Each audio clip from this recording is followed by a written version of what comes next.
Pag nilabas po itong pull out, yan po. Yan po, gagawin po nating sofa bed. Yan po. Sofa bed po.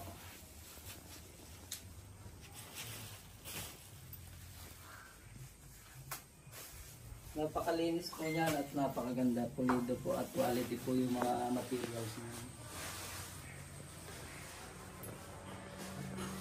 Yung recline yung back niya, pakita mo.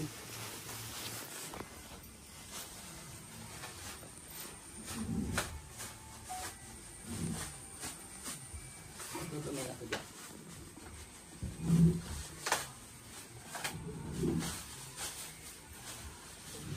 Ito naman po yung recliner niya, may double purpose din po ito. Tutulak lang po, pag tumunog na po na gano'n, bitawan na po. Ayan na po yan. Pag tumunog na po. Lagay mo pin sa pinaka-head, yung pillows, yan. Para makita yung gano'n siyang kalaki. Yan po siya, pagka binaba po yung recliner. 3-seater po yan. Yung sofa bed na niya na may recliner.